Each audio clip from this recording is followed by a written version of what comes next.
हो जाएगा तो ये लोग है ना कब्र को खोल कर ले जाएंगे। इसलिए राजा ने वहां कितना कब्र में से लेकर तो नहीं जाएगा। यीशु से जीवित हुआ, सारे लोग दिखाए जो रखवाली करते राजा के कब्र को फाड़ कर बाहर आया, उजाला हुआ, स्वर्गदूत वहां आए, सब ये यीशु को जीवित होते हुए देखे। जो वहां पर राजा के सैनिक थे, राजा के पास में दौड़ कर बोला यीशु मसीह जीवित हुआ। तो सैनिकों को राजा ने बोला इतना इतना चांदी सोना ले लो, पर यीशु मसीह जीवित हुआ ये मत बोलो, चुपचाप होकर रह जाओ। Hallelujah, hallelujah. पर सारे यरूशलेम में ये बातें फैल गई कि यीशु मसीह जिंदा हुआ, यीशु मसीह आज भी जीवित है, यीशु मसीह जीवित हो चुका। ये सारे यरूशलेम में, राजाओं में सारी बातें फैल गई। चेले अपने काम धाम में लगे। उसमें पतरस जो था, पतरस ने बाकी चेलों को बोला भाई तो यीशु मसीह को आने से पहले, उसकी सेवा करने से पहले मैं तो मछली पकड़ता था, मैं तो जाला उठाकर जा रहा हूं मछली पकड़ने के लिए। तो बाकी चेले ने बोला भाई तू तो बहुत बड़ा हो गया, तू तो सारी बातों को बताता, हम भी तेरे पीछे। यीशु मसीह के साथ रहने वाले चेले, सभी चेले उठकर पतरस के पीछे गए, चलो हम भी चलते मछली पकड़ने के लिए। Hallelujah, hallelujah. और प्रभु बहुत दयालु था। परमेश्वर को, प्रभु यीशु मसीह को मालूम था कि इनके विश्वास की कमी है, इन्हें वचन सुनाते रहते फिर भी ये भूल जाते हैं। आज लोग भूल जाते कि नहीं? हालेलुया। लोग आज बहुत जल्दी भूल जाते कि हाँ परमेश्वर का वचन पिछले संडे क्या प्रचार हुआ था, तीसरे संडे क्या हुआ था। जब डायरी पेन लेकर आते, लिख लेते हैं और बातें याद करते, प्रार्थना करते, तो उन्हें याद आती। हालेलुया। चेले ये बातें भूल गए थे। अब देखें यूहन्ना की किताब उसका 21वां अध्याय में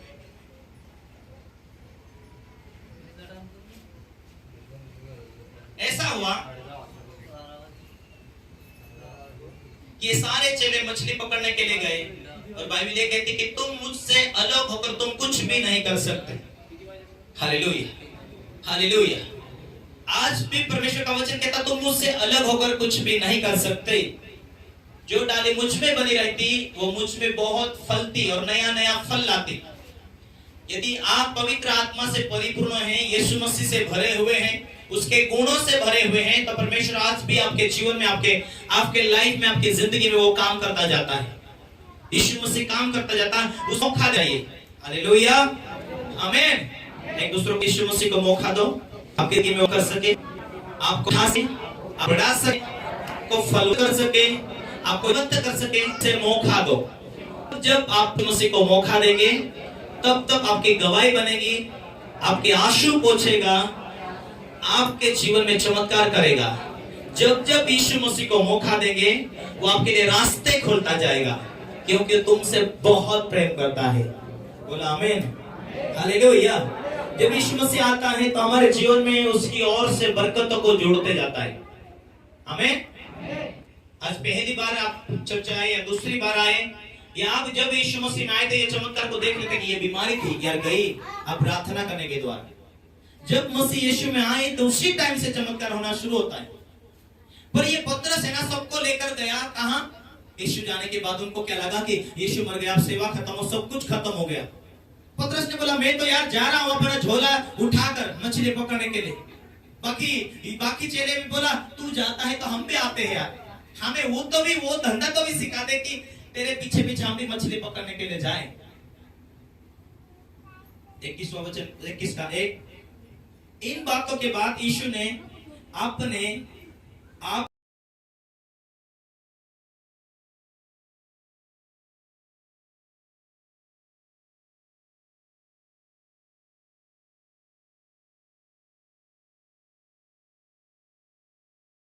जीवित उठा लिया था, क्योंकि उसने परमेश्वर की मर्जी को पूरा किया था।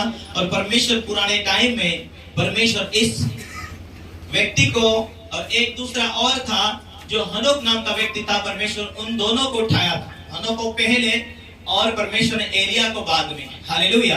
लेकिन ये परमेश्वर के इतने करीब जीने वाले बंदे थे, इतने परमेश्वर की उपस्थिति, उसकी मर्जी पर चलने वाले थे। आमीन, हालेलुया। आइए हम सुनते हैं। तब यहोवा का वचन उसके पास पहुंचा, चलकर शिदोन के सारपत नगर में जाकर वहीं रह। सुन, मैंने कहा कि एक विधवा को तेरे खिलाने की आज्ञा दी है। यदि आप उसका शुरू से पढ़ते हैं 1 से, हालेलुया, ओके, हम 1 से पढ़ते हैं। दिस भी एरिया जो गिलाद के परदेशियों में से था, उसने आहब से कहा, इस्राएल का परमेश्वर यहोवा जिसके सम्मुख में उपस्थित रहता हूं, उसके जीवन की शपथ इस वर्ष में मेरे बिना कहे न तो मेह बरसेगा न ओस पड़ेगी।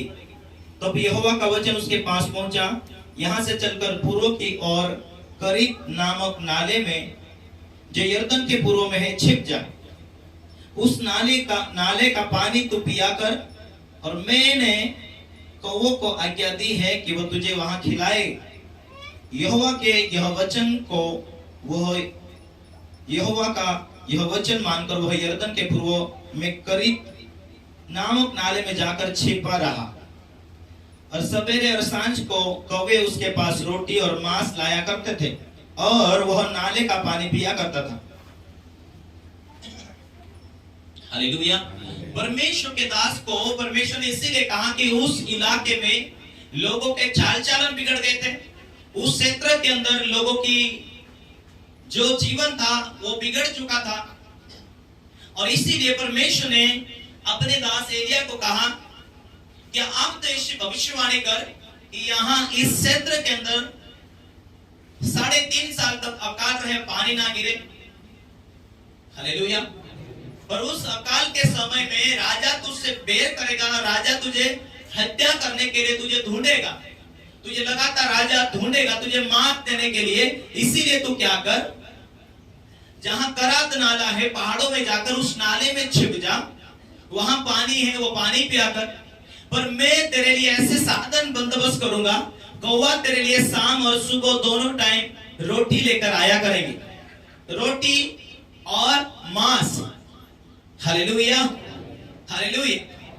परमेश्वर के वचन परमेश्वर ने उसे दिया, और परमेश्वर की अगुवाई को सुनकर वह पहाड़ों में जाकर छिपा रहा, और वो छिपा रहा, पानी पिया करता था। जहां वो था वहां पर ही कौवे रोज शाम और सुबह मांस लेकर आया करते थे, और वो दोनों टाइम खाकर तृप्त रहता था।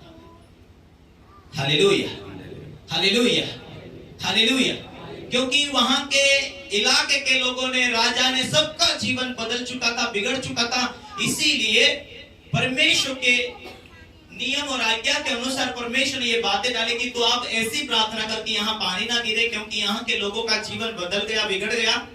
अब पानी ना गिरने के कारण राजा तुझ पर क्रोध करेंगे, राजा तुझे मारने के लिए ढूंढेंगे। इसीलिए तू करत नाले में जाकर छुप जा, मैं तेरे लिए खाने पानी का साधन कर दूंगा। हालेलुया। और परमेश्वर के वचन कहे अनुसार उसने किया। इसलिए परमेश्वर ने अपने वचन के द्वारा कौवों को भेजा। कौवा हमेशा छीन कर खाता है, चुरा कर खाता है, लेकिन फिर भी परमेश्वर ने अपने दास को उन कौवों के जरिए से उन्हें खिलाने का बंदोबस्त किया, और शाम सुबह वो दोनों टाइम खाया करते थे। Hallelujah, hallelujah, hallelujah. परमेश्वर आज भी अपने लोगों को जो वचन मानते, सुनते, उसके आज्ञा के अनुसार जीवन व्यतीत करते, परमेश्वर की सामर्थ्य को हम देखते कि बड़े बड़े रोगों से परमेश्वर यहाँ चंगाई कर रहा है। तो क्या हमारे लिए बंदोबस्त नहीं कर सकता, हमारी जरूरत को पूरा नहीं कर सकता? जबकि मत्ती में कहता, बोझ से दबे लोगों मेरे पास आओ, मैं तुम्हारे बोझ को उठाऊंगा। पर मुझसे सीखो, दीन और नम्र बनो, दीन और नम्र बनो। जब दीनता में हम चलते, परमेश्वर के करीब रहते, उसकी आवाज को सुन पाते, कैसे मैं परमेश्वर की आराधना करूं, परमेश्वर को कैसे खुश करूं, उसकी मर्जी को कैसे पहचानूं कि उसने मेरे लिए क्या योजना बनाकर रखी है, क्या प्लान बनाकर रखी। पर जब परमेश्वर की आवाज छोटा सा क्रोध के द्वारा, छोटी सी नफरत के द्वारा, छोटी सी लड़ाई द्वारा, या कुछ भी छोटे से पाप के द्वारा परमेश्वर की जो अगुवाई है वो बंद पड़ जाती, परमेश्वर की इच्छा के अनुसार परमेश्वर उनके लाइफ में बहुत कुछ करना चाहता है, लेकिन दीनता और नम्रता की कमी की वजह से परमेश्वर उनके जिंदगी में जो मददगार देना चाहिए नहीं दे पा सकता, नहीं मदद नहीं कर पा सकता। Hallelujah, hallelujah.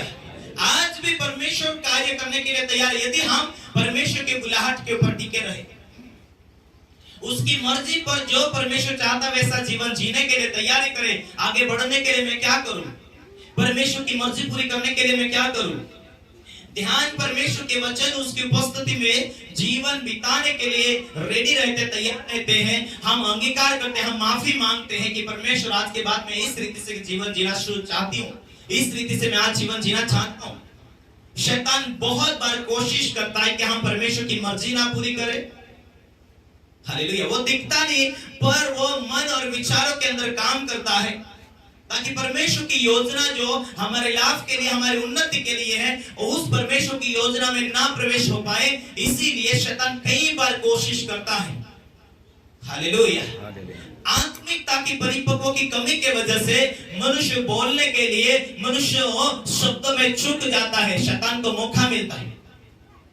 हालेलुया।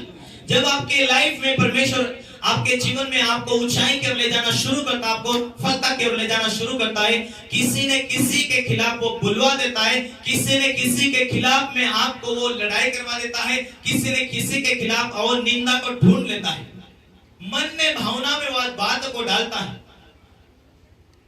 जब हम परिपक्वता की कमी आती है तो शैतान को अवसर मिलता है कि जो आशीषें आने वाली उसे चुरा सके, जो हमारे जीवन में परमेश्वर चमत्कार करना चाहता है उस चमत्कार को रोक सके। Hallelujah, hallelujah. यदि परमेश्वर की मर्जी के अनुसार चल रहा, परमेश्वर उन लोगों को सबक सिखाना चाहता था। आप वो गया नाले के पास वहां पहुंचा तो परमेश्वर ने बोला, देख एक विधवा जो सारपात नगर में है, अब तुझे वहां जाना है। और परमेश्वर के दास को परमेश्वर एक आराधनालय से उस विधवा के पास भेज रहा था। जो विधवा थी, उस अकाल के समय में उस विधवा के पास खाने का साधन खत्म हो चुका था। हालेलुया। और बहुत सारी उस एरिया में और भी परमेश्वर को जानने वाली विधवाएं थी, लेकिन यह सारपात की विधवा ऐसी विधवा थी जो उसकी जिंदगी में ये परमेश्वर को मानती थी, जानती थी, अपना बेटा उसके साथ में था, लेकिन वो शुरू से इतनी धर्मी थी, इतनी पवित्र थी, परमेश्वर की आज्ञा उसके वचन के अनुसार जीवन जीने वाली थी। परमेश्वर ने एलिया को बोला, एलिया यहां से, परमेश्वर के वचन के अनुसार एलिया को परमेश्वर ने बोला, एलिया यहां से आप उस कारत नाले के पास जा। अब नाले में ये पहुंचा, वहां उसे परमेश्वर ने खाना खिलाया, सब कुछ साधन किया। अब परमेश्वर कहता उठकर आप सारपात नगर में विधवा के पास जा। अभी उठकर परमेश्वर का बातों को सुनकर सारपात विधवा के पास जाता है और विधवा को कहता है, हे बहन मुझे खाना चाहिए, पानी चाहिए। उसने पानी लेकर दिया, मुझे थोड़ा टुकड़ा पर रोटी चाहिए। परमेश्वर के दास ने जाकर रोटी का टुकड़ा मांगा और उसने कहा मेरे लिए एक टुकड़ा रोटी लेकर आ। उसने बोला, तेरे परमेश्वर के शपथ खाकर मैं कहती हूँ मेरे पास कोई खाना नहीं, हाँ इतने दिन खाना था पर आप खत्म होने में आया है और जो कुछ मेरे पास में है वो लास्ट टाइम का है। हालेलुया। वो लास्ट टाइम का, उसके अलावा मेरे पास कुछ भी नहीं। उसने पूछा कितना है तेरे पास? मुट्ठी भर आटा है और कुप्पी में थोड़ा सा तेल है, पर इतना हम खाकर मरने वाले हैं, मैं और मेरा बेटा के लिए लास्ट समय है। अब हमारे पास कोई भी खाना नहीं, अब अकाल पड़ चुका है और हम सारे नगर में अकाल होने के नाते, हम अकाल होने के कारण किसी से उछना उधार नहीं ले सकते। अब हमारे पास कुछ भी नहीं है, हम इतना खाकर मरने वाले हैं। हालेलुया। कितने लोग सुन रहे? बोलो मैं सुन रहा हूँ, मैं सुन रहा हूँ। आमीन। हालेलुया। परमेश्वर के दास ने बोला, जो कुछ तेरे पास है वो दे दे। वो विश्वासी थी और विश्वास योग्य थी। खुशी खुशी से जाकर उसने दे दिया और उसने बोला कि मुझे परमेश्वर ने बोलकर भेजा है, जहां मैं नाले में छुपा हुआ था और परमेश्वर उस नाले से निकाल कर मुझे तेरे पास भेजा है ताकि तू परमेश्वर के दास को थोड़ा दे और वो बढ़ता जाए परमेश्वर की मर्जी के अनुसार। Hallelujah, hallelujah. परमेश्वर के दास को तू दे और वो तेरे घर में बढ़ता जाए। जब उसने मुट्ठी भर आटा लेकर रोटी बनाई और उस तेल को उसने प्रभु के दास को दिया, उस दिन उन्होंने खाया, वो आटा उसी दिन खत्म हो गया। और काल उठकर भी देखा, अरे काल तो आटा खत्म हो गया था, पर आज कहां से? दूसरे दिन देखा उतना आटा, तीसरे दिन देखा उतना आटा, रोज 1 महीना खाते रहे उतना आटा। जब तक 3.5 साल पूरे नहीं हुए थे, रोज वो आटा पूरता दिखता था और रोज वो खाते गए। Hallelujah, hallelujah. वो बढ़ता गया, जितना वो रोज खाते थे रोज वो बढ़ता गया। क्यों? क्योंकि परमेश्वर की मर्जी के ऊपर उस विधवा ने जिया। उसका समय था, उस समय में यदि वो परमेश्वर का भय नहीं मानती थी दूसरी शादी कर सकती थी। हाँ, उस टाइम में भी था दूसरी शादी करने के लिए मौका, वो कर सकती थी, परमेश्वर की आज्ञा तोड़ सकती थी।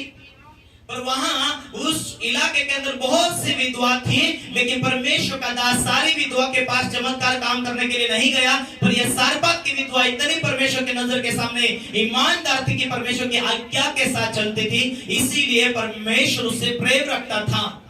आज भी परमेश्वर की आज्ञा के अनुसार जो लोग चलते, जीवन व्यक्तित करते, परमेश्वर उन लोगों से आज भी प्रेम करता है, आज भी उनके जिंदगी में चमत्कार करता है, ताकि उन लोगों को दुखी नहीं देखना चाहता, उनके संघर्ष में परमेश्वर देखना नहीं चाहता, उनकी आंसू को परमेश्वर पोंछना चाहता। इसीलिए परमेश्वर कहता कि हे बोझ से दबे हुए लोगों मेरे पास आओ, मैं तुम्हारा जुआ उठाऊंगा और मुझसे सीखो, मैं दीन और नम्र हूं। जब तुम दीनता और नम्रता के साथ चलोगे, परमेश्वर तेरा जिंदगी का टोटल बोझ उठाकर तुझे आराम देने वाला है। आमीन। Hallelujah, hallelujah, hallelujah. इसीलिए वचन कहता मुझसे अलग होकर तुम कुछ भी नहीं कर सकते। जो डाली मुझ में बनी रहती वो बहुत फलती, बहुत फल लाती। Hallelujah, hallelujah, hallelujah. जब तक मेह नहीं बरसाता तब तक उस विधवा और उसका बेटा रोज खाना खाते नहीं। परमेश्वर की मर्जी के अनुसार परमेश्वर ये चमत्कार करता गया। विश्वास होना चाहिए कि परमेश्वर आज काम करेगा, कल काम करेगा, मेरी लाइफ में काम करेगा। परमेश्वर काम करने के लिए तैयार है। परमेश्वर आज कहता मुझे दिन भर, आज कहता परमेश्वर उसकी उपस्थिति में चल। परमेश्वर कहता उस तुम्हारे बीच में परमेश्वर अपना दास दिया, उनकी बातों को माने। यदि परमेश्वर चमत्कार कर सकता था तो परमेश्वर के दास को वहां लेकर क्यों आया था? एक ही परमेश्वर चमत्कार कर सकता था। हालेलुया। परमेश्वर का दास जरूर आपकी जिंदगी में आपके साथ जुड़कर चलना जरूरी है। वो सिखा देता है। परमेश्वर के वचन के द्वारा वो एक स्पिरिचुअल फादर होता है। आत्मिक पिता होने के नाते वो आपके लिए लगातार दुआ करता है, आपके लिए लगातार प्रार्थना करता है।